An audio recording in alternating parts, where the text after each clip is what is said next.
অভয়া বা তিলোত্তমা বা আরজি করের ওই পিজিটি মেয়েটি কবে বিচার পাবে সেটা বিশ্বাস করুন আমরা এখনো জানি না। আর কবে বিচার হবে আমরা সত্যি জানি না। আমরা জানি না যে সুপ্রিম কোর্টের পরবর্তী হিয়ারিংয়ের ডেট কবে পাওয়া যাবে। আমরা অপেক্ষা করব যখন আমরা জানবো ডেপুটি রেজিস্ট্রারের যে নোটিফিকেশন, সেই নোটিফিকেশন যখন আসবে আপনাদেরকে দেব। কিন্তু fair and bright night and day cream ত্বক থাকবে ব্রাইট সারাদিন, পলিউশন ফ্রি, ঠিক যেন রাতের ফোঁটা সাদা ফুল। সারাদিন হ্যাপি ব্রাইট স্কিন। এই মুহূর্তে যে খবর আমরা পাচ্ছি আপনারা ইতিমধ্যে জেনে গেছেন, আবারও আপনাদেরকে জানাচ্ছি, কাল সুপ্রিম কোর্টে অভয়া কাণ্ডের যে শুনানি, সেই শুনানি হচ্ছে না। একদম ঠিক শুনছেন, কাল হচ্ছে না সুপ্রিম কোর্টের শুনানি। অভয়া কাণ্ডের যে শুনানি, যার দিকে গোটা দেশ তাকিয়েছিল, সুপ্রিম কোর্টে পিছিয়ে গেল মামলা, কাল হচ্ছে না অভয়া মামলার শুনানি। এই মুহূর্তের সবচেয়ে বড় খবর, এই মুহূর্তের সবচেয়ে বড় খবর, ডিওয়াই চন্দ্রচূড়ের বেঞ্চে, প্রধান বিচারপতির বেঞ্চে যে শুনানি হওয়ার কথা ছিল সেই শুনানি হচ্ছে না।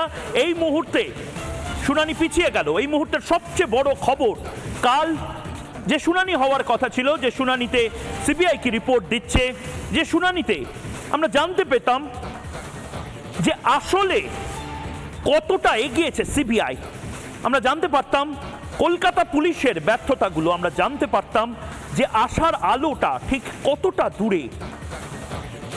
দুর্ভাগ্যজনকভাবে কাল এই শুনানি হচ্ছে না। Supreme Court of India notice issue করেছে, অ্যাসিস্ট্যান্ট রেজিস্ট্রার লিস্টিংয়ের দপ্তর থেকে নোটিশটি ইস্যু হয়েছে, যেখানে নির্দিষ্টভাবে লেখা হয়েছে, chief justice of India will not be holding the court on 5/9/2024 বৃহস্পতিবার। অর্থাৎ কাল বৃহস্পতিবার প্রধান বিচারপতির বেঞ্চ বসছে না। এই মুহূর্তে টেলিফোন লাইনে আমাদের সঙ্গে রয়েছেন বিকাশ রঞ্জন ভট্টাচার্য। বিকাশ রঞ্জন ভট্টাচার্য অভয়ার আইনজীবী হিসেবে আমাদের সাথে এই মুহূর্তে যুক্ত হয়েছেন। বিকাশবাবু, একবার আমি বোঝার চেষ্টা করব, নির্দিষ্ট কোনো কারণ কি এখন অবধি আপনারা জানতে পারলেন? কাল এই শুনানি বহু প্রতীক্ষিত শুনানি, সেই শুনানি কেন হচ্ছে না? না, এই সপ্তাহে চিফ জাস্টিস বসতে পারেননি, হয়তো তিনি অসুস্থ, তিনি গত দুদিন ধরে বসেননি এবং আগামী দিনে বসছেন না। এর মধ্যে অন্য কোনো কারণ খোঁজার কারণ আমি দেখতে পাই না। তিনি অসুস্থ মানুষকে কি করা যাবে? মানে এই দুদিন ধরেই উনি আসছিলেন না, এই পুরো সপ্তাহ উনি আসছিলেন, আজকে বুধবার, সোমবার থেকে উনি আসছিলেন না। হ্যাঁ, উনি সোমবার থেকে আসছিলেন। আপনি কি দিল্লির পথে অলরেডি রওনা হয়ে গেছিলেন? আমি তো দিল্লির পথে রওনা হয়ে গেছি, এখন যেতে ওটা একটা অনলাইন প্রোগ্রাম চলছে। হ্যাঁ, বলুন বিকাশবাবু। Thank you. বেশ, বিকাশ রঞ্জন ভট্টাচার্য, আমি বুঝতে পারছি বিকাশ রঞ্জন ভট্টাচার্য ইতিমধ্যে দিল্লির পথে রওনা দিয়েছেন। বিকাশ রঞ্জন ভট্টাচার্যের সাথে তার যারা অন্যান্য আইনজীবী এবং জুনিয়ররা রয়েছেন, তারাও যেহেতু দিল্লির পথে রওনা দিয়েছেন, সে কারণে বিকাশ রঞ্জন ভট্টাচার্য অবশ্যই এই মামলার দিকে নিজেও তাকিয়েছিলেন, কিছুটা হতাশ, কিছুটা বিরক্ত। গোটা বাংলার মানুষ এই মুহূর্তে হয়তো বিরক্ত বা হতাশ, কারণ আমরা তারিখ পে তারিখের যে লুপ, সেই লুপের মধ্যে আমরা চলে যেতে চাই না। আমরা আর কবে এই প্রশ্নগুলো করছি, কিন্তু এই প্রশ্নের উত্তর কে দেবে? আমি দেব, ময়ূক। এই প্রশ্নের উত্তর কে দেবে? আপনি যে টেলিভিশন সেটের সামনে বসে এই মুহূর্তে জবাব চায় বাংলা দেখছেন না, এই প্রশ্নের উত্তর সিবিআই দিতে পারে, এই প্রশ্নের উত্তর কলকাতা পুলিশ দিতে পারে, এই প্রশ্নের উত্তর সুপ্রিম কোর্ট দিতে পারে, এই প্রশ্নের উত্তর হাইকোর্টও দিতে পারে, কারণ হাইকোর্টেও আজ শুনানি পিছিয়ে যায়, কারণ সুপ্রিম কোর্টে শুনানিটি থাকে। এটা একটা দিক, এবং তার পাশাপাশি আরেকটা ব্রেকিং নিউজ, যে ব্রেকিং নিউজ আমাদের কাছে আসছে, এবং সেই ব্রেকিং নিউজটা অত্যন্ত উল্লেখযোগ্য, কারণ এই মামলায় যারা যারা রয়েছেন তাদের মধ্যে থেকে অনেকে অসুস্থ হয়ে পড়ছেন, অনেকে হাসপাতালে ভর্তি হচ্ছেন। অভয়া কাণ্ডে যে court hearing, supreme court hearing, সেটা পিছিয়ে গেল। টালা থানার ওসি অনেক কিছু জানতেন, তাকে সিবিআই তলবও করেছিল, সেই টালা থানার ওসিও অসুস্থ হয়ে পড়েছেন নাকি? হঠাৎ অসুস্থ বোধ করতে শুরু করেছেন টালা থানার ওসি। আমরা জানি না উনি এই মুহূর্তে একদম সুস্থ আছেন কিনা, কিন্তু আমরা যা জানতে পারছি, প্যানিক অ্যাটাক হয় ওসির বলে জানা যায়, এবং বিভিন্ন হাসপাতালে তিনি ঘোরাঘুরি করতে শুরু করেন। আমরা যা সূত্র মোতাবেক খবর পাচ্ছি, আলিপুরের কোঠারি হাসপাতাল, সিএমআরআই হাসপাতাল, বাইপাসের ডিশান হাসপাতালে তিনি যান, তার প্যারামিটার্স যেহেতু ঠিক আছে, তার অ্যাডমিশন বাইপাসের ধারে একটি হাসপাতালে সেখানে প্রাথমিকভাবে হয়, কিন্তু তার প্যারামিটার্স আমরা যা জানতে পারছি সেগুলো ডাক্তারেরা বলেছেন বলে সূত্র মোতাবেক খবর পাচ্ছি যে প্যারামিটার্স ঠিক আছে। হঠাৎ করে নার্ভাস অ্যাটাক বা নার্ভাস ব্রেকডাউন বা প্যানিক অ্যাটাক এরকম জাতীয় কিছু হয় বলে আমরা এই মুহূর্তে জানতে পারছি। কিন্তু এটিও আরেকটি বড় খবর, টালা থানার ওসিও এই মুহূর্তে অসুস্থ হয়ে পড়েছেন। এর আগে ফরেন্সিক ডেমনস্ট্রেটর দেবাশিস সোম তিনি অসুস্থ হয়ে পড়েছেন এবং তিনি অসুস্থ হয়ে অ্যাপোলো হাসপাতালে ভর্তি, বাইপাসের ধারে একটি হাসপাতালে ভর্তি। এবং তারপর এই মুহূর্তে আমরা যা খবর পাচ্ছি টালা থানার ওসিও অসুস্থ হয়ে পড়েছেন বলে সূত্রের খবর। টালা থানার ওসিকে নিয়ে সিবিআই একাধিকবার জিজ্ঞাসাবাদ করেছে। টালা থানার ওসি ক্লিনচিট দিয়ে দিয়েছিলেন এর আগেও একাধিক জায়গায়, এবং সেই রাতে ঠিক কি হয়েছিল এটা টালা থানার ওসি হয়তো আরো একটু বেশি বলতে পারতেন। আমরা বারবার যে কথাগুলো বলছি, এই যে অর্থনৈতিক লুট, এই যে অর্থনৈতিক নয়-ছয়, এই যে টাকা তছরূপ, সন্দীপ ঘোষ দুর্নীতির মামলা করেছেন, এই সমস্ত কিছু থাকবে, কিন্তু মূল যে প্রশ্নটা আর কবে অভয়ার বিচারটা হবে, আমাদের মূল যে প্রশ্ন, আমাদের মূল যে পয়েন্ট, তা হলো অভয়া কবে বিচার পাবে। অভয়ার মা বাবাও এটা প্রশ্ন করছে, কারণ এই সন্দীপ ঘোষ, দেখুন দুটো জিনিস হতে পারে। এক হচ্ছে এই সন্দীপ ঘোষ তার এই সিস্টেম্যাটিক করাপশন, ভালো করে বুঝুন, এটা এমন একটা মামলা যে মামলাতে অনেকগুলো তথ্য প্রমাণ লোপাট হয়েছে এবং বিচার, আমরা এক্সপেক্ট করেছিলাম বিচারটা দীর্ঘতম হবে, বিচার এত সহজে আসবে না, কিন্তু বিচারটা বোধহয় আরো অপেক্ষা করবার জন্য নিজে দাঁড়িয়ে রয়েছে এই মুহূর্তে। সুপ্রিম কোর্টের একটা অত্যন্ত গুরুত্বপূর্ণ মামলা, সেই মামলা স্থগিত হয়ে গেল। যে ফরেন্সিকের ডেমনস্ট্রেটর সে অসুস্থ হয়ে পড়ে হাসপাতালে ভর্তি হলো। এর পাশাপাশি টালা থানার ওসি এখন শুনছি অসুস্থ হয়ে পড়েছেন। সেমিনার রুম ট্যাম্পার করা হয়েছে, ইমার্জেন্সি বিল্ডিং ভাঙচুর হয়েছে। মানে এমন একটা পরিস্থিতি, ধরে নিন আপনার ওপেন হার্ট সার্জারি হবে, যে ডাক্তারবাবু সার্জারিটা করবে সে হার্টটাকে বের করে টেবিলের ওপর রেখে আরেকজন ডাক্তারকে ফোন করে বললেন একটু সামলে নাও, আমার একটা জরুরি কাজ পড়েছে, আমি চলে যাচ্ছি। সেই ডাক্তার বুঝবেন কি করে কোথা থেকে শুরু হবে, কোথা থেকে কতগুলো ভেন, আর্টারি, এগুলোতে কাঁচি চালানো হয়েছে, বুঝবেন কি করে? বিষয়টা ঠিক সেরকম। কলকাতা পুলিশ যে জায়গা থেকে মামলাটা ছেড়ে দিয়েছে সিবিআইকে, তার পরে সিবিআই এগোনোর আগে এটা তো দেখবে যে কোন কোন জায়গায় কি কি করেছে, কোথায় কোথায় কাঁচি চলেছে, কোথায় কোথায় এভিডেন্স ট্যাম্পারিং হয়েছে, এবং এই সমস্ত কিছু হয়েছে বিনীত গোয়েলের একেবারে সরাসরি নির্দেশে। অনেকে বলছেন বিনীত গোয়েল, সন্দীপ ঘোষ, হেলথ সিন্ডিকেট, এই সমস্ত কিছুর যে র্যাকেটটা, এই র্যাকেটটা ভাঙতে হবে। মানুষ কথা বলতে শুরু করেছে। আজ ফের রাত দখল, আজ রাত 9টা থেকে আমরাও আমাদের স্টুডিওর লাইট অফ করব। এই এত বড় স্টুডিও, এত আলো, এই আলোগুলো আমরাও নেভাবো, আপনারাও আলো নিভিয়ে প্রদীপ জ্বালাবেন, মোমবাতি জ্বালাবেন, কিন্তু বিচারটা কবে আসবে? পাশাপাশি এই মুহূর্তে যে খবর আমাদের কাছে এসএসকেএম হাসপাতাল থেকে আসছে, এসএসকেএম হাসপাতাল এবার মুখ খুলতে শুরু করছে। এই মুহূর্তে এসএসকেএম হাসপাতালের যিনি ডিন অফ স্টুডেন্টস, তিনি অবশেষে মুখ খুললেন এবং বললেন তৃণমূল নেতাদের হলিডে হোমে পরিণত হয়েছে এসএসকেএম। উডবার্ন ওয়ার্ডের যে গরিমা, সেই গরিমা শেষ করে দিয়েছে। তৃণমূল নেতাদের হলিডে হোমে পরিণত হয়েছে এসএসকেএম হাসপাতাল। ধন্যবাদ ডিন অফ স্টুডেন্টস, যিনি অবশেষে এই কথা বলার সাহসটা দেখালেন। ডিন অফ স্টুডেন্টস অবশেষে এই কথাটা বলতে পারলেন, তার ভয় লাগলো না, ঠকঠক করে কাঁপলেন না, তিনি চোখে চোখ রেখে এই প্রশ্নের উত্তরটা যে দিতে পারলেন, তার জন্য স্যালিউট। তৃণমূল নেতাদের হলিডে হোমে পরিণত হয়েছে এসএসকেএম, বড় কথা। অভিজিৎ হাজরা কি বললেন একবার শুনবো। আমাদের এই এসএসকেএম আড়ালে আবডালে ব্যঙ্গ করছে, হলিডে হোম এসএসকেএম কেন করছে আপনারা সবাই জানেন। কেন হবে? আমাদের পশ্চিমবঙ্গের স্বাস্থ্য ব্যবস্থা, আমাদের স্বাস্থ্য পরিষেবা আমাদের স্বাস্থ্য ভবন তো কারো ব্যক্তিগত মালিকানা নয়, আমরা সবাই এর অঙ্গের সাথে জড়িত। এই প্রশ্নগুলো কিন্তু ভীষণভাবে ভাবাচ্ছে। এসএসকেএম হাসপাতাল তৃণমূল নেতাদের হলিডে হোমে পরিণত হচ্ছে। এসএসকেএম হাসপাতালের ডিন অফ স্টুডেন্টস এটা বলার সাহস দেখালেন, স্যালিউট তাকে। পাশাপাশি এই যে মমতা বন্দ্যোপাধ্যায় বা তার দলের নেতা মুখপাত্র এরা বলছেন না, দেখো আমরা সন্দীপ ঘোষকে সাসপেন্ড করে দিলাম। স্বাস্থ্য ভবনের যে নির্দেশিকা, সেই নির্দেশিকাটা দিয়ে আমি শুরু করতে চাই, কারণ আসলে মমতা বন্দ্যোপাধ্যায় বা স্বাস্থ্য ভবন বা স্বাস্থ্যমন্ত্রী কিচ্ছু করেননি সন্দীপ ঘোষকে নিয়ে। সন্দীপ ঘোষকে নিয়ে আসলে কোনো স্টেপ মমতা বন্দ্যোপাধ্যায় নেননি। কেন বলছি, এই যে নোটিফিকেশন কপিটা এই মুহূর্তে রয়েছে, সন্দীপের যে নোটিফিকেশন, যে সাসপেনশন, সেটা কি লোক দেখানো? কেন এই কথা বলছি? কারণ সরকারি কর্মী দুদিন হেফাজতে থাকলেই সে সাসপেন্ডেড হয়।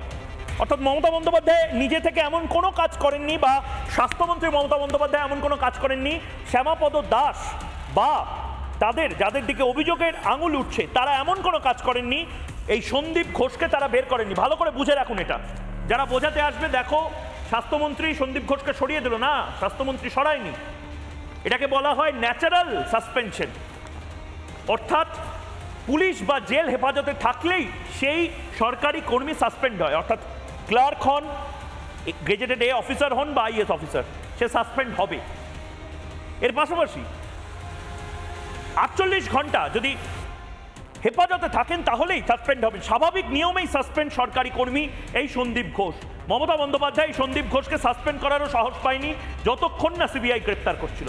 আর সিবিআই যে গ্রেপ্তার করলো, সরকারি রুল বুক অনুসারে স্পষ্ট যে মমতা বন্দ্যোপাধ্যায় কেন, গোটা ক্যাবিনেট যদি না থাকে, স্বাস্থ্য ভবনের সবার যদি অসুস্থতা থাকে, তাহলেও বাই ডিফল্ট এই সন্দীপ ঘোষ সাসপেন্ড হতো। কারণ কি, সে দুদিন অলরেডি কাস্টাডিতে কাটিয়ে দিয়েছে। এবং তার পাশাপাশি মমতা বন্দ্যোপাধ্যায় যদি সাসপেন্ড করতেনি তাহলে ক্ল্যারিফাই কেন করেননি?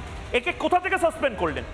একে প্রিন্সিপালশিপ থেকে সাসপেন্ড করলেন। এ তো প্রিন্সিপাল ছিল, এ তো ন্যাশনাল মেডিকেল কলেজে ঢোকার চেষ্টা করছিল, তাকে ঢুকতে দেয়নি ছাত্ররা।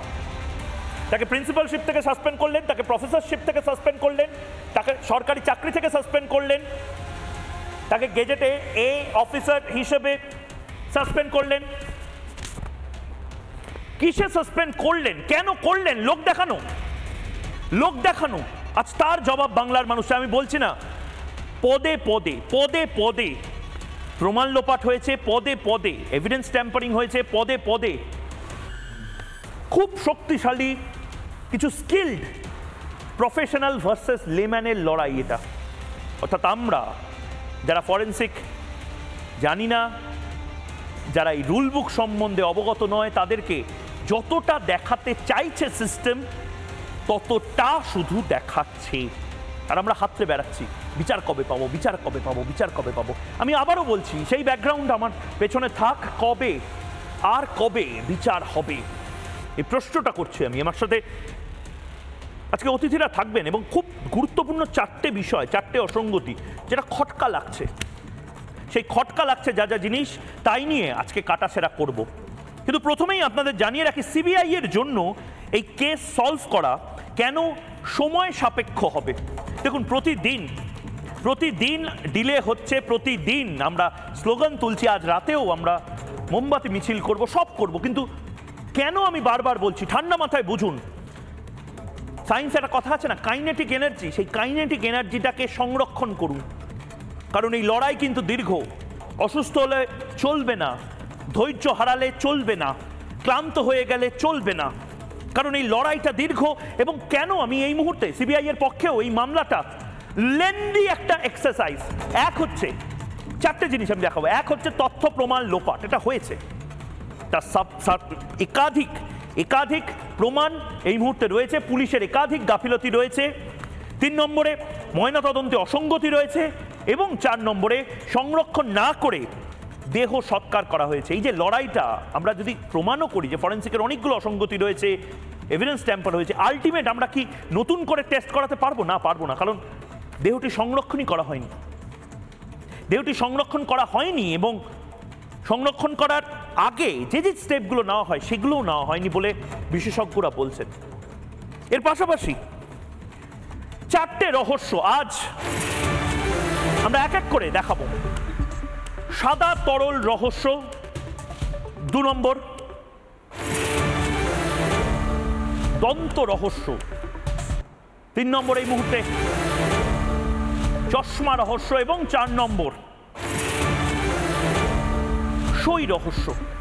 এই 4টে খুব খটকা লাগছে, মাফ করবেন আমাকে, এই শব্দবন্ধগুলো আপনাকে বিচলিত করতে পারে, কিন্তু খুব খটকা লাগছে বলেই এটা অ্যানালাইসিস করার খুব প্রয়োজন আছে। বিশ্বাস করুন, যখন রাষ্ট্র বা সিস্টেম নিজের কাজটা করা ভুলে যায়, তখন সাধারণ মানুষই এগিয়ে আসে, কখনো ট্রাফিক ম্যানেজমেন্ট করতে, কখনো ময়লা পরিষ্কার করতে, আবার কখনো গোয়েন্দা সেজে নিজেই চেষ্টা করতে যাতে কেসটা একটু যাতে এগোয়। পুলিশ মিথ্যাচার করে যাচ্ছে, পুলিশ মিথ্যাচার হয়তো করে যাবে, কিন্তু আমাদের বাড়ির মেয়েটা, তাকে বিচার তো দিতে হবে, এবং তার জন্য এই সমস্ত কাটাছেড়াগুলো করা। যারা এই মুহূর্তে রয়েছেন তাদের 3জন অত্যন্ত অত্যন্ত বিশেষজ্ঞ মানুষ আমাদের সঙ্গে রয়েছেন। 3জনকেই আলাপ করাবো, স্পেশালাইজড নিজেদের সাবজেক্টে। এই মুহূর্তে রয়েছেন ডক্টর অজয় কুমার গুপ্ত, ফরেন্সিক সায়েন্স বিশেষজ্ঞ, রয়েছেন সব্যসাচী মিত্র, ক্রিমিনাল সাইকিয়াট্রিস্ট, এবং doctor Surajit Bose, forensic dentistry বিশেষজ্ঞ। কেন এই 3জন ভদ্রলোককে আমি এনেছি এক এক করে বলবো। এবার প্রথম যে বিষয়টা যেটা নিয়ে আপনাদের দৃষ্টি আকর্ষণ করছি, আমরা কেন এই কথাগুলো বলছি, কারণ বিশ্বাস করুন, দেহ যদি সংরক্ষণ করা হতো, অনেক কিছু নতুন করে করা যেত। ফরেন্সিক একবার নয় 4 বার করা যায়, অনেক কিছু প্রিজার্ভ করা যায়। দাঁত, সেই দাঁতের অংশ বা সেটা নিয়ে নতুন নতুন টেস্ট, অনেক কিছু আমাদের ফরেন্সিক সায়েন্স ডেভেলপ হয়েছে। কিন্তু বিশ্বাস করুন, এই সিস্টেম এমন একটা জিনিস, এমন একটা কাণ্ড ঘটালো 9 তারিখ, যে মেয়েটাকে তড়িঘড়ি দাহ পর্যন্ত করে দেওয়া হলো।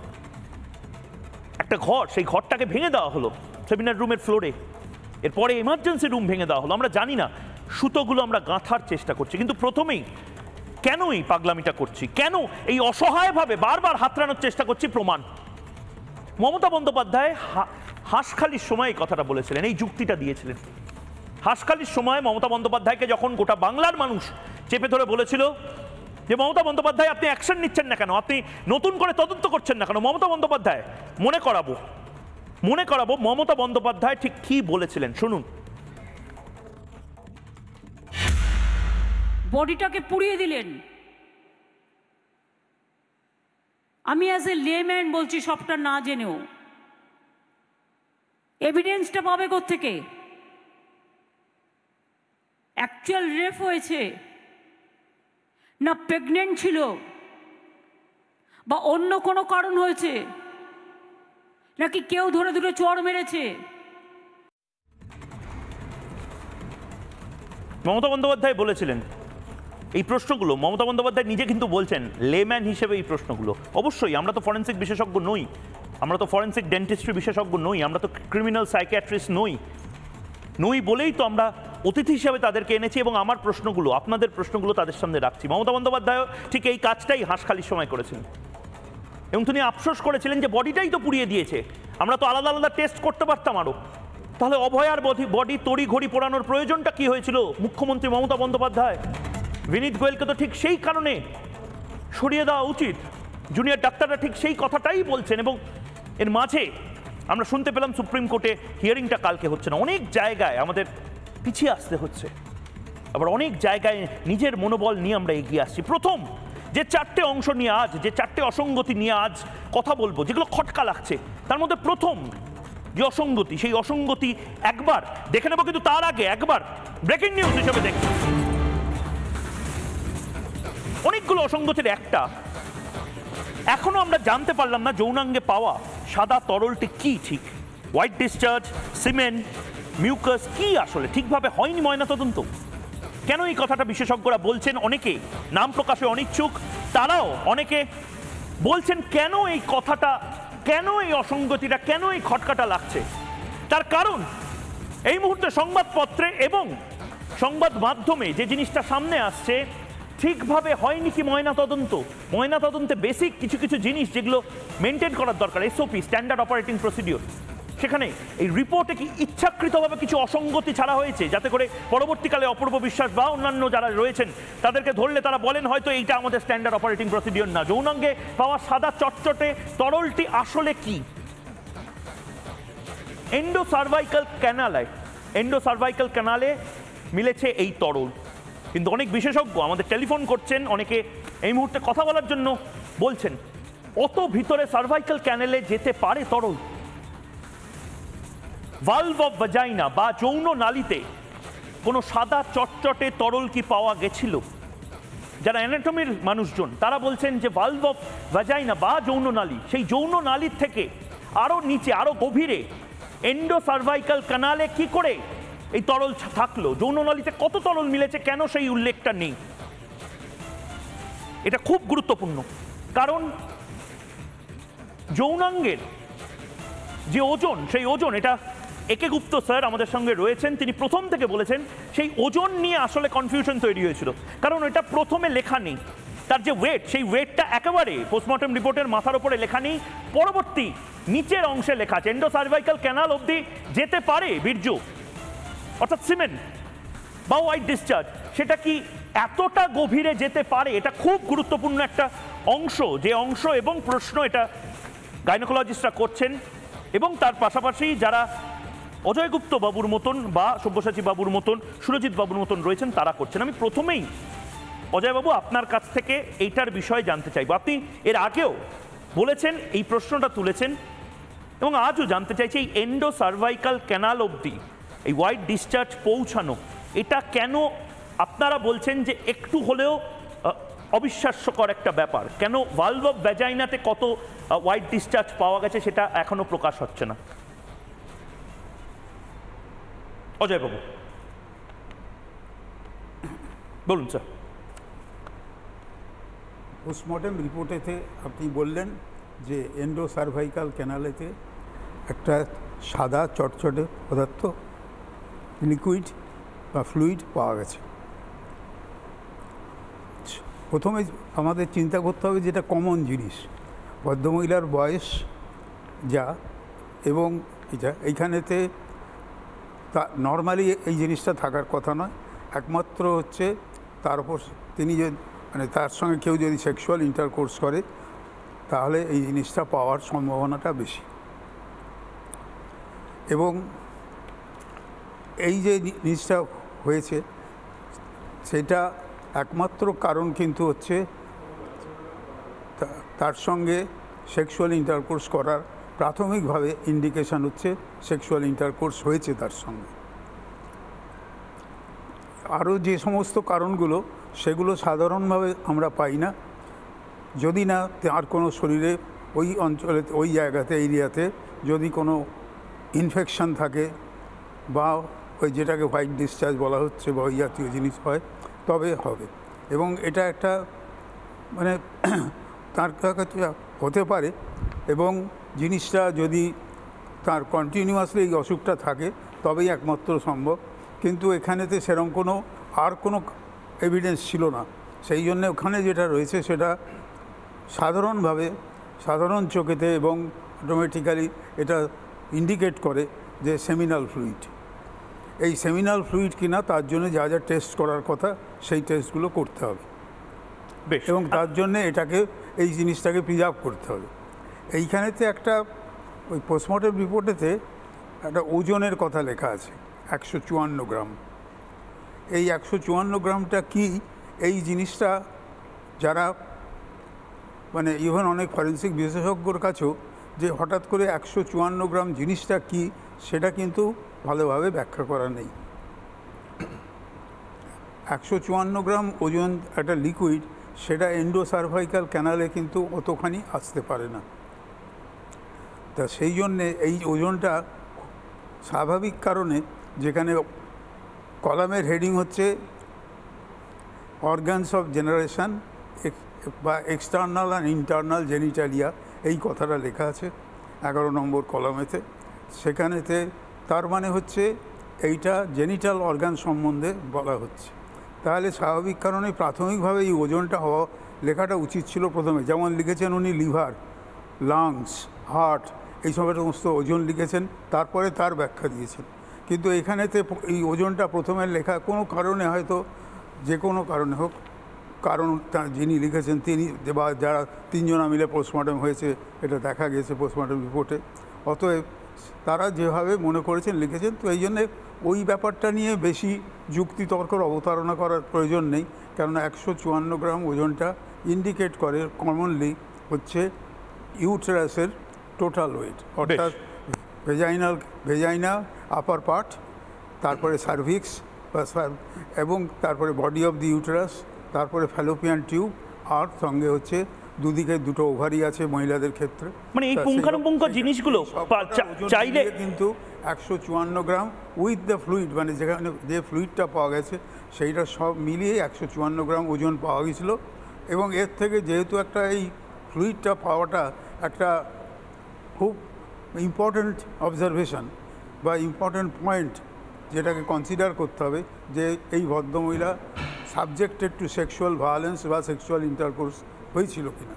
তো সেই জন্যে এই ওজনটা হচ্ছে কিন্তু ওই ইউটেরাস নিয়ে, ইউটেরাস ভেজাইনার পোর্শন খানিকটা এবং সার্ভিক্স সব মিলিয়ে এইটার ওজন, এবং এটা কিন্তু ওই ফ্লুইডের ওজন নয়, কেন ফ্লুইডটা তো ভেতরে আছে এবং লেখা আছে ফ্লুইডটা কালেক্ট করা হয়েছে এবং পাঠানো হয়েছে ফরেন্সিক সায়েন্স ল্যাবরেটরিতে।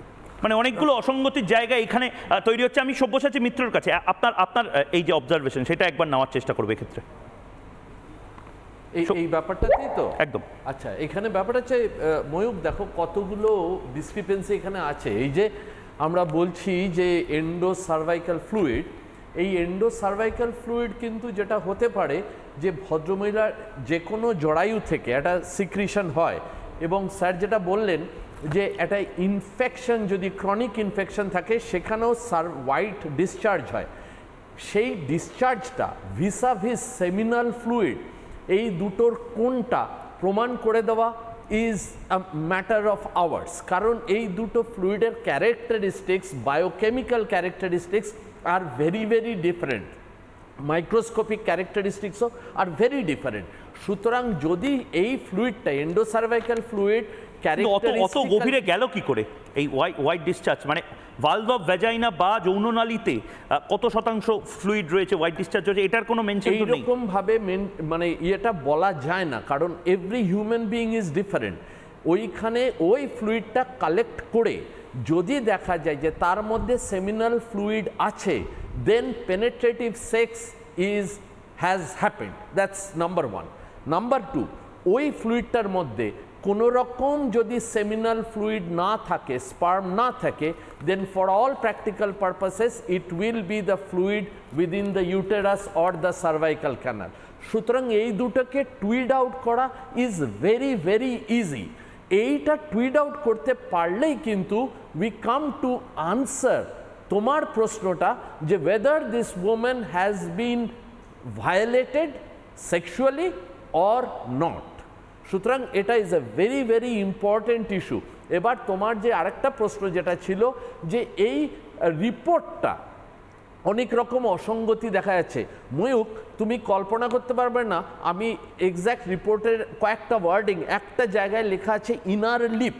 ইনার লিপ বলে ডাক্তারিতে কোনো শব্দ ঠোঁটের হয় না। ইনার আসপেক্ট হয়তো, ইনার আসপেক্ট কথাটা ওমিট হয়ে গেছে। হ্যাঁ, সেই একজন যে এরকম একটা সেন্সিটিভ ইস্যুতে যার পোস্টমর্টেম হচ্ছে, সেইখানে ভুল ভাল ডাক্তারি শব্দ ইউজ করা ইজ আনপার্ডনেবল, এক নম্বর। দু নম্বর, done by three autopsy surgeons. এবং দু নম্বর যেটা হচ্ছে, এই যে রিপোর্টটা যেটা আছে, there has been enough lacunae in that report. আমাদের জানতে হবে যে এই ল্যাকুইনিগুলো আর দে অ্যাক্টস অফ ওমিশন, মানে যারা করেছে তাদের ইগনোরেন্সের পার্ট, নাকি অ্যান অ্যাক্ট অফ কমিশন, অর্থাৎ ইচ্ছাকৃতভাবে এই ল্যাকুইনিগুলো রাখা হয়েছে, পরবর্তীকালে দরজাটাকে একটু ফাঁক রেখে দিলাম যে ওইখান দিয়ে আমি লিগালি বেরিয়ে যেতে পারবো। These are very very important issues. এবং এত হাই প্রোফাইল একটা কেস, হাই প্রোফাইলও বলবো না, আমি বলবো প্রত্যেকটা কেস ইজ হাই প্রোফাইল। একটা মানুষ যখন মারা গেছে, that itself is a high profile to any community, to humanity. সুতরাং এইরকম জায়গায় এইরকম একখানা বেসিক্যালি যেখানে গ্যাপ রাখা পোস্টমর্টেম রিপোর্ট থাকছে, উইচ ইজ ভালনারেবল রিপোর্ট। এই জন্য আমি বলতে চাইছি যে এই রিপোর্টটা যখন কোর্ট অফ লতে চ্যালেঞ্জ করা হবে তখন কিন্তু এনাফ গ্যাপস থেকে যাচ্ছে, কিন্তু তারপর যারা কাণ্ডটা করেছে তাদের পালিয়ে যাওয়ার দরজা কিন্তু অনেকটা জায়গাতেই খোলা আছে। এবং সে কারণেই আমি বারবার বলছি, বিচার পাওয়া বোধহয় এতটা ইনস্ট্যান্ট ওই 2 মিনিটে ম্যাগি বানানো বা 1 মিনিটে রিল দেখার মতন হবে না, অনেকটা পথ। একদম স্পষ্ট কথা, স্পষ্টভাবে বলি, এবারও বলছি দর্শকদের যে এত তাড়াতাড়ি কাল বা পরশু হয়তো বিচার দাঁড়িয়ে আছে, হয়তো এরকম হবে না। খারাপ লাগলেও এটা বাস্তব। দেখাতে চাই অনেকগুলো অসঙ্গতির মধ্যে একটি, এটা নিয়েও আমাদের আলোচনা করা উচিত। অভয়ার দাঁত নিয়েও রহস্য, অনেকগুলো অসঙ্গতির মধ্যে একটি। কেন বলছি এই কথাগুলো? কারণ এই দাঁত বা দাঁতের অংশ সেগুলো প্রপারলি ছবি তোলা হয়েছে কিনা, প্রিজার্ভেশন হয়েছে কিনা আমরা জানি না, কিন্তু এই দন্ত রহস্য কেন? বিস্মিত দেশের একাধিক দন্ত চিকিৎসক যারা ফরেনসিক ডেন্টিস্ট্রি নিয়ে কাজ করেন তাদের অনেকে বিস্মিত। নির্ভয়া কাণ্ডতেও ফরেনসিক ডেন্টিস্ট্রি টেস্ট হয়েছিল, এক না অনেকে মুখ চেপে ধরেছিল। এই প্রশ্নের উত্তর খুঁজে পাওয়া যেত, কিন্তু এখন সম্ভব নয়। দেহে একাধিক চিহ্ন কি কামড়ের, এর প্রশ্নের উত্তর পাওয়া যেত, কিন্তু এখন পাওয়া সম্ভব নয়। দেহটাই সংরক্ষণ করা হয়নি। কাদের দাঁতের ছাপ শরীরে উপায় নেই জানার এখন, কারণ দেহটি দাহ করে দেওয়া হয়েছে, পুড়িয়ে দেওয়া হয়েছে। উপায় নেই ফরেনসিক ডেন্টিস্ট্রি টেস্টের। কেন এই কথাগুলো বলছি? কারণ অভয়া একটি ব্রেস, যেটাকে আমরা বাংলায় বলি ক্লিপ, সেই দাঁতের ক্লিপ ব্যবহার করতো কিছুদিন ধরে, এবং সেই ক্লিপিং, সেই ফরেনসিক দন্ত মূল্যায়ন হয়েছিল নির্ভয়ার। কিন্তু এখানে যেখানে স্পেসিফিক ফরেন বডি ছিল দাঁতে, সেখানে কোনো প্রিজার্ভেশন বা ছবির কোনো বিষয় ছিল না। অর্থোডন্টিক ওয়্যার যাকে বলা হয়, তার দিয়ে যে অর্থোডন্টিক ওয়্যার ছিল সেইটা অভয়ার দাঁতে ছিল। অভয়া কিছুদিন যাবত দাঁতের ট্রিটমেন্ট করাচ্ছিল, দাঁতের খাঁজ বরাবর বসানো ছিল দাঁতের ক্লিপ। সেই ক্লিপগুলো থেকে অনেক সূত্র পাওয়া যেতে পারে, এমনকি দন্ত চিকিৎসক যারা একদম ফরেনসিক সায়েন্সের সাথে যুক্ত, যেরকম doctor Surajit Bose forensic dentistry maxillofacial surgeon হিসেবে সুরজিৎ বাবু অত্যন্ত বিখ্যাত। নির্ভয়া কাণ্ডে ওনাদের মতন অনেকে এই ফরেনসিক ডেন্টিস্ট্রি টেস্টটা করেছিলেন। দুর্ভাগ্য, এটা আমাদের বাংলার এবং বাঙালির দুর্ভাগ্য, আমরা সেই সুযোগ সুরজিৎ বাবুদের দিতে পারিনি। সুরজিৎ বাবু একটু যদি বাংলায় সহজভাবে বুঝিয়ে দেন যে এই যে প্রশ্নগুলো উঠছে এটার উত্তর আসলে পাওয়া যেত যদি দেহ বা মুখের অংশটি সংরক্ষণ করা হতো। কেন এই কথাগুলো গোটা দেশের যারা দন্ত বিশেষজ্ঞ আছে তারা বলছে? হ্যাঁ, আসলে ফরেনসিক ডেন্টিস্ট্রি একটা সহায়ক হচ্ছে ফরেনসিক মেডিসিনের। ফরেনসিক ডেন্টিস্টরা ডিল করে মেইনলি অ্যাকিউজ এবং ভিকটিম, এই দু ক্ষেত্রেই কিন্তু খুব ভালোভাবে আইডেন্টিফাই করা যায়। এবার ধরুন পেশেন্ট মানে যে আমাদের ভিকটিম হয়েছে, সেই ভিকটিমের যদি কোনো বাইট মার্ক বা কামড়ের দাগ থাকে, সেই কামড়ের দাগ থেকে আমরা বলতে পারি যে এটা কোনো পশু পাখি, কোনো জন্তু কামড়েছে কিনা, কি মানুষের হিউম্যান বাইট।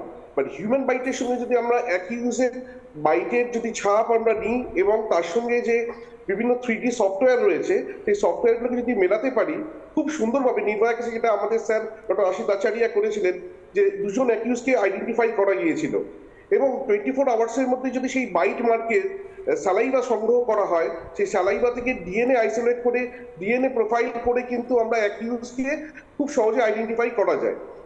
এছাড়া আপনি যেটা বলছেন দাঁতের যদি কোনো গ্যাজেটস মুখের মধ্যে পড়ে থাকে, তার তো পেশেন্টের ক্ষেত্রে সেই তার একটা অ্যান্টিমর্টেম রিপোর্ট আমরা থাকে, মানে তার এক্সরে, তার মুখের কাস্ট, মডেল, এবং পরবর্তীকালে ধরুন তাকে যেভাবেই হোক তার মৃত্যু হয়েছে, অস্বাভাবিক মৃত্যুটা হয়েছে, তাকে যদি প্রেশার দিয়ে দেওয়া হয়েছিল, যদি প্রেশার প্রয়োগ করা হয়ে থাকে, তার কোনো ফ্র্যাকচার, কোনো পোর্শন ফ্র্যাকচার হয়ে গেছে কিনা, দাঁতের কোনো অংশ ভেঙেছে কিনা। আপনি যদি আপনাকে একটু ইন্টারাপ্ট করছি, আমি একবার যারা দর্শক এই মুহূর্তে যুক্ত হয়েছেন তাদেরকে দেখানোর জন্য আমি বলবো যে সুরজিৎ বাবু বা যারা ফরেনসিক এক্সপার্টস রয়েছেন তারা কেন সন্দেহ প্রকাশ করছেন যে অনেক কিছু করা যেত যেগুলো অভয়ার ফরেনসিকে করা সম্ভব হয়নি, দেহ নেই বলে। আমি একবার দেখানোর চেষ্টা করবো এই দন্ত রহস্য প্লাজমায় কি কি বলা হচ্ছে। দেখুন, অভয়ার মুখে ক্লিপ অর্থোডন্টিক ক্লিপ যাকে বলা হয়, এই ক্লিপটি ছিল। এই ক্লিপটি চেপে যদি কেউ ধরে সে কারণে রক্তারক্তি অবস্থা হয়ে যেতে পারে, দাঁতটা ভেতরে ঢুকে যেতে পারে, অনেকগুলো জায়গাতে আঘাত লাগতে পারে। যেমনটা বলা হচ্ছে, এক না অনেকে মুখ চেপে ধরেছিল। এটা এই ফরেন্সিক ডেন্টিস্ট্রির টেস্ট থেকে কিন্তু বোঝা যেতে পারতো। ইনফ্যাক্ট দেহে একাধিক চিহ্ন কি কামড়ের, এটাও কিন্তু ফরেন্সিক ডেন্টিস্ট্রি টেস্ট থেকে বোঝা যেত। কাদের দাঁতের ছাপ শরীরে উপায় নেই এখন জানার, এবং সেটাই খুব সুন্দরভাবে সুরজিৎবাবু বলছেন এই মুহূর্তে। সুরজিৎবাবু, একবার যদি আরেকবার সহজভাবে যদি বোঝানোর চেষ্টা করেন, মানে এই হাতে যদি কামড়ের দাগ থাকে, সেই দাগগুলো দেখে দেখে ধরে ধরে বোঝা যায় যে এটা কার, কোন কোন সাসপেক্টের বা সঞ্জয়ের কিনা, এই সব কিছু আমাদের সায়েন্টিফিক্যালি অ্যাভেলেবল আছে আমাদের দেশে।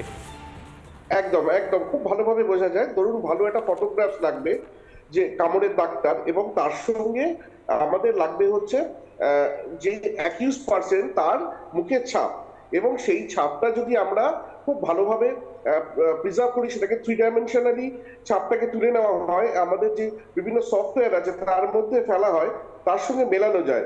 আমি যেটা বলছিলাম, নির্ভয়া কেসে কিন্তু দুজন পার্সনকে ডক্টর আশুতাচার্য আইডেন্টিফাই করতে পেরেছিলেন যে দে আর প্রবাবল বাইটার অর পসিবল বাইটার। সেইভাবে কিন্তু আমরা পেশেন্টকে মানে অ্যাকিউজকে বলে দিতে পারবো যে ইনি বাইট করার সঙ্গে যুক্ত ছিলেন কি ছিলেন না। আর তার সঙ্গে বললাম যেটা 24 ঘন্টার মধ্যে যদি সালাইভাটা সংগ্রহ করা যায়, তার থেকে ডিএনএ আইসোলেট করে ডিএনএ প্রোফাইল করে আমরা বলে দিতে পারি যে পেশেন্ট মানে accused person, whose accused person বা পারসনস, যে মানে অন্য কোনো ব্যক্তি জড়িত আছেন কিনা। বেশ বেশ, অনেক ধন্যবাদ সুরজিৎবাবু। আপনি আমাদের সঙ্গে থাকুন। শুধুমাত্র দন্ত রহস্য, চশমা রহস্য, সই রহস্য, এই সমস্ত কিছু আপনাদের দেখাচ্ছি না, আপনাদের বলছি যে বডিটা যদি প্রিজার্ভ করতে পারতো মমতা বন্দ্যোপাধ্যায়ের সরকার, তাহলে আসলে জাস্টিসটা দেওয়া সহজ হতো। এত তড়িঘড়ি করে নির্মল ঘোষকে পাঠিয়ে দিয়ে দেহ সৎকার করার প্রয়োজন ছিল না। বিনীত গোয়েলের এত তড়িঘড়ি করার প্রয়োজন ছিল না। অন্য সময় বিনীত গোয়েলের অনেক পরে আসেন, প্রচণ্ড প্রোঅ্যাক্টিভ হয়ে গেছিলেন। এরপরে চশমা রহস্য, কেন এই চশমা রহস্যটা বলছি? দেখুন এই মুহূর্তে চশমা, সেই চশমা পড়েছিল নির্ভয়া, অভয়ার চশমা নিয়েও বাড়ছে রহস্য। কেন চশমা রহস্য? দেহের পাশে ভাঙা চশমা ঘিরে রহস্য। চশমাটি ভেঙে যাবে কেন? যদি চশমা পরে অভয়া ঘুমায়, ঘুমন্ত অবস্থায় চশমা পড়েছিল, তার মানে অভয়া। ঘুমের মধ্যে কেউ চশমা পড়তেই পারে, হয়তো বই পড়তে পড়তে পাশে বইটা পড়ে গেছে, মোবাইল ফোনে সিনেমা দেখছিল, কিন্তু বইটা সুন্দর করে সাজানো ছিল, মোবাইল পাওয়া যায়নি। মুখ চেপে ধরলে চশমা ভাঙবে কেন? তার মানে কি এক্সটার্নালি অনেকটা প্রেশার দেওয়া হয়েছিল, অনেকে মিলে চেপে ধরেছিল মুখ। এটা একটা বড় প্রশ্ন এই মুহূর্তে। চশমার কাঁচে গভীর ক্ষত তৈরি হয়েছিল সারা মুখে। সব্যসাচী বাবু, আপনার এই অবজারভেশনটা একবার যদি একটু সংক্ষেপে বোঝান। এটা নিয়েও তো ভয়ঙ্কর বিতর্ক শুরু হচ্ছে। দেখো ময়ূক, এখানে একটুখানি চিন্তার ঘটনা আছে। কারণটা হচ্ছে যে মেয়েটি ঘুমোচ্ছিল, সে আমাদের কতগুলো ভেরিয়েবলস এখানে কিন্তু আনতে হবে। Forensics is all about having excluding all the variables. একটা হচ্ছে মেয়েটা কি আদৌ চশমা পড়েছিল। একটা মেয়ে যে বইটাকে আলাদা করে রেখে দিয়েছে এবং ঘুমোচ্ছে, সে চশমা পরে কি ঘুমোবে? অনেকে কিন্তু ঘুমোয়, অনেকে আছে যারা চশমা পরে ঘুমোয়, কিন্তু মোস্ট অফ দ্য পপুলেশন আমরা জানি চশমাটা খুলে রেখে তারপরে শুতে যায়। যদি ঘুমোয় এবং চশমা পরে ঘুমোয়, তাহলে সেই চশমাটা কোনভাবে ভেঙেছে সেটা থেকে কিন্তু ফোর্সটা কিভাবে ইউটিলাইজ করা হয়েছে সেটা একটা আন্দাজ করা যেতে পারে। অপশন 2, ধরো এই চশমাটা কোনো একটা জায়গায় রাখা ছিল এবং মেয়েটি এখানে ঘুমোচ্ছিল, তাহলে এই চশমাটি ভাঙলো কি করে? এমন কি হয়েছে যে পারপেট্রেটার তার হাতটা ওই চশমার ওপরে গিয়ে পড়েছে যেটা সাইডে ছিল এবং সেটা ভেঙে গেছে? যদি সেটাই হয়, তাহলে এই কাঁচের যে ইনজুরিটা মুখের মধ্যে দেখা গেছে সেটা কি করে হলো? সুতরাং প্রশ্ন অনেক, উত্তরের পসিবিলিটিস অনেক, কিন্তু তুমি যে প্রথম থেকেই বলছো না, আজকে এই প্রত্যেকটা প্রশ্নের আমরা উত্তর পেতাম যদি এত তড়িঘড়ি না হতো, যদি এই বডিটাকে প্রিজার্ভ করা হতো, যদি আরও ভালোভাবে ফরেনজিক্স করা হতো। একটু জাস্ট বলে রাখি দাঁতের ব্যাপারটায়, ময়ূক, এই যে ডক্টর যে বললেন, সুরজিৎ বাবু যে বললেন দাঁতের ব্যাপারটা, ধরো উনি একদম সুন্দরভাবে বোঝালেন। আমি ধরে নিচ্ছি এর গায়ে একখানা কি দুখানা কি ছখানা দাঁতের কামড় আছে এবং দাঁতের যে বাইট মার্ক যেটাকে বলে, অর্থাৎ যেভাবে কামড়াবে প্রত্যেকটা মানুষের বাইট মার্ক ইজ ডিফারেন্ট। এবার পুলিশ ধরো 4 জনকে কি 6 জনকে অ্যারেস্ট করলো, এই দাঁতের বাইট মার্ক যদি ম্যাচ করানো যেত যাদেরকে অ্যারেস্ট করেছে, সঙ্গে সঙ্গে কিন্তু একটা আইডেন্টিফিকেশন হতো যে এটা এর বাইট মার্ক। সুতরাং আমাদের এটা মনে রাখতে হবে যে চশমা হোক, একটা কথা খুব ইম্পর্টেন্ট কি জানো তো ময়ূক, আমরা ভাবি যে জীবিত লোকের কাছ থেকে অনেক তথ্য পাই, একদম ভুল কথা। একটা মৃতদেহ অ্যাকচুয়ালি অনেক বেশি কথা বলে এবং মৃতদেহকে কথা বলানোর যে সায়েন্স সেটাকেই বলা হয় পোস্টমর্টেম স্টাডি। সেই পোস্টমর্টেম স্টাডিটা is very important, it is highly sensitive. একটা জীবিত ব্যক্তি তার নিজের ইনজুরি নিয়ে মিথ্যে কথা বলতে পারে এবং পুরো জিনিসটাকে অন্যদিকে ঘুরিয়ে দিতে পারে, আর dead body will never do that. কি স্যার ঠিক বলেছি কি না? আর dead body actually talks rationally and truthfully. কিন্তু আমাদের চোখটা খোলা রাখতে হবে, আমাদের কানটাকে সজাগ থাকতে হবে, আমাদের বুদ্ধিটাকে খুলতে হবে যে এই ডেড বডিটা থেকে এই ডেড বডিটা কি বলতে চাইছে আমাকে। যদি সৎ ইচ্ছা থাকে এবং ঠিক লোকেরা থাকে, এই ডেড বডি এত কথা বলে দেবে যে আজকে আমাদের এত দূর আসতেই হতো না। কিন্তু আনফর্চুনেটলি এই ডেড বডিটা আমাদের সঙ্গে আজকে নেই। যদি থাকতো হাজার হাজার প্রশ্নের হাজার হাজার উত্তর আমরা পেয়ে যেতাম। যেটা একমাত্র দরকার ছিল, যেটা হয়েছে, ভিডিওগ্রাফি করা হয়েছে এই পোস্টমর্টমে, সেটার কথা পোস্টমর্টমে লেখা আছে কিনা আমি অবশ্য দেখিনি, পড়িনি। ভিডিওগ্রাফি করা থাকে এই জন্যেই যাতে অনেক এরকম হিস্ট্রি আছে যেখানেতে অ্যাকিউজড কামড়ে দিয়েছে ভিকটিমকে, ভিকটিম কামড়ে দিয়েছে অ্যাকিউজডকে, সেই ফটো এসছে, সেই ফটো দিয়ে কিন্তু ম্যাচিং করে পরে অ্যাকিউজকে আইডেন্টিফাই করা হয়েছে সেই ভিডিওগ্রাফি থেকে স্টিল বার করে, এবং লোকের পরে স্টিলের ওপর তাকে কামড়ানোর কোনো একটা হয়তো আপেল বা জাতীয় দেওয়া হলো, তিনি কামড়ালেন, সেইটার সঙ্গে আর ওই ভিডিওগ্রাফিতে যে আছে তার ছবির সঙ্গে মিলিয়ে তাকে আইডেন্টিফাই করা হয়েছে। এরকম ধরনের প্রচুর ইনভেস্টিগেশন করা আছে। আমার মনে হয় এখানেতে ভিডিওগ্রাফিটা যেটা করা হয়েছে সেটা ডিটেলড অ্যানালিসিস হওয়া উচিত। কারণ এই এটাকে বলে কর্পাস ডেলিক্টি, অর্থাৎ কেবলমাত্র মৃতদেহ থেকে আইডেন্টিফিকেশন নয়, মৃতদেহকে থেকে কজ অ্যান্ড ম্যানার কী কী তার ওপর ঘটনা ঘটেছিল সেগুলোকে পর্যন্ত বার করে ফেলা যায় যদি ভিডিওগ্রাফির প্রপার অ্যানালিসিস হয়। সেইগুলো করতে পারলে সমস্তটাই বেঁচে যাবে। এই যে তারের কথা বলছেন দাঁতে কেন তার দিয়ে বাঁধা আছে, এরকম দেখা গেছে অনেকে দাঁতের দাঁতগুলো ফাঁক ফাঁক থাকে, তাদের জন্য ম্যাক্সিলোফেসিয়াল সার্জনরা আজকাল একদম।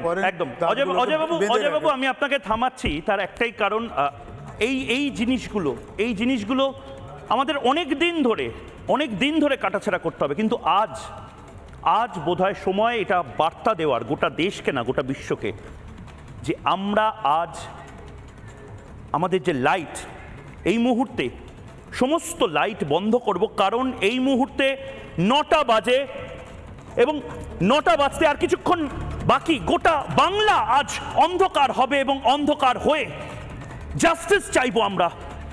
এই মুহূর্তে আমিও প্রতিবাদে সামিল হলাম, বিতর্ক নিচ্ছি, অন্ধকার হোক এবং সেখান থেকে আলো আসুক। Justice for Abhaya.